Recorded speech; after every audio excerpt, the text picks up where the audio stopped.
प्रिय छात्रों नमस्कार, स्वागत है आपका अपना चैनल न्यू क्लासेस में। आज क्लास 10th के लिए यह वीडियो काफ़ी इंपॉर्टेंट होने वाला है, तो शुरू से अंत तक देखिए। सारा चीज़ आप लोगों को बिल्कुल अच्छे से समझ में आएगा। और जितने भी स्टूडेंट अभी तक नए जुड़े हैं, प्लीज़ मेरे चैनल को सब्सक्राइब करें और साथ ही बेल आइकन को ज़रूर दबाएँ। और आज हम जो आप लोगों को बताने वाले हैं वो सब्जेक्ट मैथ का है, और जो आप लोगों का एग्ज़ाम होने वाला है टर्म 2 का। ठीक है, तो कब होगा तो याद रखिएगा 16 अप्रैल, यानी कि कल सुबह एग्ज़ाम होने वाला है।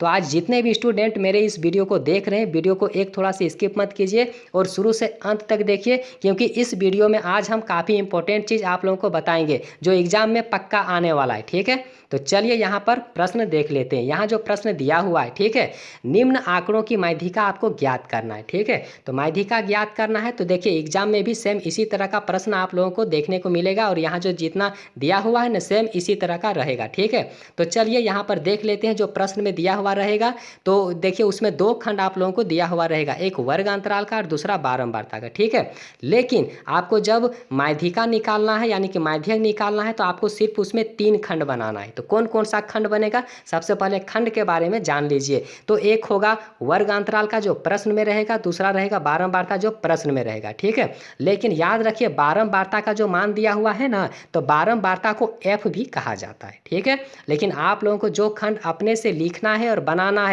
उसको क्या कहा जाता है, उसको संचयी बारंबारता कहा जाता है, और संचयी बारंबारता को सी एफ के नाम से भी जाना जाता है। ठीक है, तो चलिए इतना करने के बाद में आपको यहाँ पर खंड बना लेना है। खंड बनाने के बाद में सबसे पहला काम आपका होता है कि बारंबारता का जितना भी मान दिया हुआ है उसको सबको जोड़ देना है। ठीक है, और जोड़ने के बाद में जो आएगा ना वह एन का मान आएगा। किसका मान आएगा, तो एन का मान आएगा। ठीक है, तो इतना करने के बाद में आपको क्या करना है कि संचयी बारंबारता का जो यहाँ पर खंड है इसको भरना है। ठीक है, तो संचयी बारंबारता का खंड किस तरह से आप भरेंगे तो देख लीजिए। जो यहाँ पर एफ का मान दिया हुआ है यानी कि जो बारंबारता का मान दिया हुआ है पहला में, ठीक है, यानी कि 8, और उसी को सी एफ में आपको एकदम सेम लिखना है। ठीक है, तो चलिए इतना करने के बाद में आगे देखिए, आगे इसका प्रोसेस क्या होता है। यहाँ जो 8 है ना इसको तिरछा जोड़ते जाइए। ठीक है, तो आप जोड़ेंगे 8 को अगर 10 के साथ में जोड़ेंगे तो कितना होगा, 18 होगा। ठीक है, 18 को 16 के साथ में जोड़ेंगे तो कितना होगा, 34 होगा।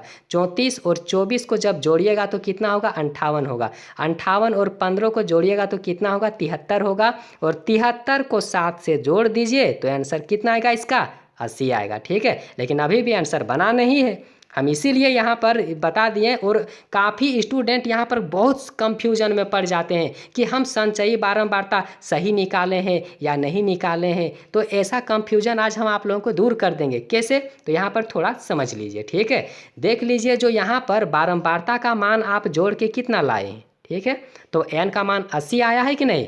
तो आप जो यहाँ पर जोड़े होंगे बिल्कुल सही तरीका से, तो याद रखिए जो संचयी बारंबारता का मान होगा ना वो लास्ट का अंक बिल्कुल n के मान के बराबर में आ जाएगा। ठीक है, तो देख लीजिए इस तरह से आएगा। अगर इतना आप लोग सही तरीका से यदि बनाएंगे, ठीक है, तो याद रखिएगा n का मान और यहाँ पर संचयी बारंबारता का सबसे अंतिम मान एक जैसा रहेगा। ठीक है, तो चलिए इतना करने के बाद में यहाँ जो आप n का मान देख रहे हैं ना 80, तो इसको n/2 आपको निकालना है। तो n/2 जब इसको निकालिएगा, ठीक है, तो कितना निकलेगा इसका, जो n/2 आप निकालेंगे तो कितना होगा, तो देख लीजिए 40 होगा। ठीक है, तो 40 होगा। और उसके बाद में यहाँ पर और अभी बहुत कुछ निकालना है। तो चलिए सारा चीज़ आप लोगों को बिल्कुल डिटेल्स में हम बताएंगे। ठीक है, तो यहाँ पर देख लीजिए जो 40 आप यहाँ पर निकाले हैं n/2 का मान। ठीक है, तो 40 आप यहाँ पर खोजिए कि संचयी बारंबारता में किसके किसके अंक यानी कि कौन कौन अंक के बीच में रहेगा। ठीक है, तो रहेगा किसके किसके बीच में रहेगा, तो देख लीजिए यहाँ पर दिया हुआ है 34 और 58 के बीच में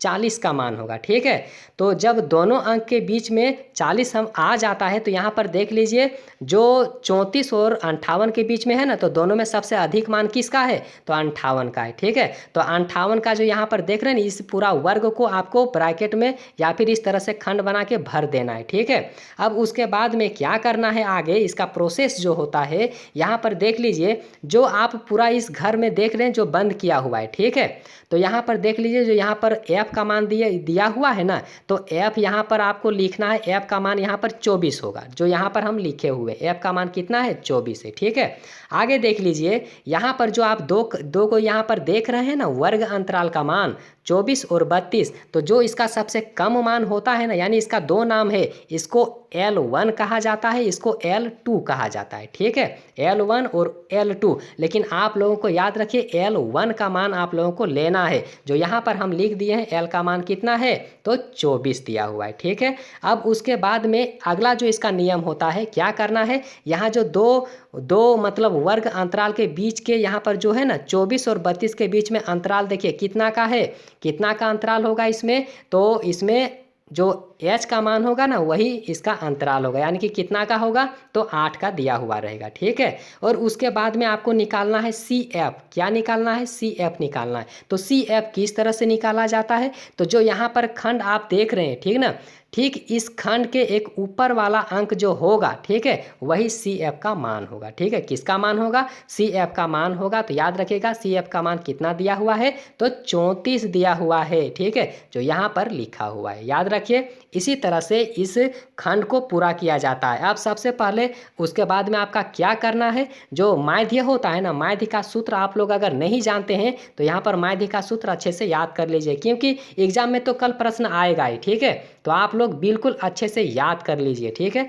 तो देखिए माध्य का जो सूत्र होता है क्या होता है, तो देख लीजिए यहाँ पर L+N/2 माइनस CF/F होता है, और ब्रैकेट में इसको बंद कर दीजिए, और उसके बाद में आपको H लिखना है गुणे में। ठीक है, तो इतना होता है माध्यक का सूत्र होता है। ठीक है, अब यहाँ पर क्या करना है, सबको मान आप यहाँ पर रख दीजिए। ठीक है, तो किस तरह से देख लीजिए, L का मान कितना है, तो 24 आया है, तो L का मान यहाँ पर 24 रख दिए। ठीक है, N/2 का मान कितना है, तो 40, तो यहाँ पर 40 है। ठीक ना, आगे देख लीजिए CF का मान कितना है, तो 34, तो चलिए यहाँ पर भी 34 हो गया। अब यहाँ पर F का मान कितना होगा, तो देखिए F का मान कितना होगा, 24, तो 24 हो गया। ठीक है, और H का मान कितना दिया हुआ है, तो देख लीजिए यहाँ पर 8 दिया हुआ है। तो चलिए इतना तो सारा मान, अब इतना करने के बाद में क्या करना है, आपको अच्छे से जोड़ना है, घटाना है और गुना करना है। ठीक है, तो देख लीजिए जो यहाँ पर फर्स्ट का मान दिया हुआ था, इसी को सेम ऐसे ही लिख देना है आपको, और यहाँ जो ब्रैकेट के अंदर में ना सारा प्रोसेस यहाँ पर अब घटाना है, जोड़ना है, सबसे पहले इसका काम होगा। ठीक है, तो याद रखिए 40 और 34 के बीच में जब इसको घटाएंगे तो कितना होगा, 6 होगा। ठीक है, और यहाँ पर 24 दिया हुआ है, बटे में 24 आपको लिखना है, और उसके बाद गुना का चिन्ह दे करके जो यहाँ 8 दिया हुआ है उसको लिख देना। ठीक ना, और उसके बाद में देख लीजिए यहाँ जो 8 दिया हुआ है, 8 और 24 को आप काट दीजिए, कितना बार में, 3 बार में कटेगा, और नीचे जब 3 आया है तो ऊपर में 6 है। ठीक ना, तो 2 बार में कटेगा। ठीक ना, 2 बार में कट जाएगा, तो यहाँ जो 2 ऊपर में आया है, ठीक ना, इतना करने के बाद में आपको साफ से इसको लिख देना है, कितना कितना, यहाँ 24 बचा, और यहाँ पर ऊपर में जो आप 2 देख रहे हैं ना, यही 2 बचा। ठीक ना, तो याद रखिएगा 24 और 2 को आप जोड़िएगा तो इसका आंसर कितना होगा, तो इसका आंसर बिल्कुल यहाँ पर देख लीजिए 26 होगा। ठीक है, कितना होगा, 26 होगा, और यही इसका आंसर है। ठीक ना, तो वीडियो कैसा लगा, वीडियो को लाइक कीजिए और अपने दोस्तों के पास शेयर कर दीजिए।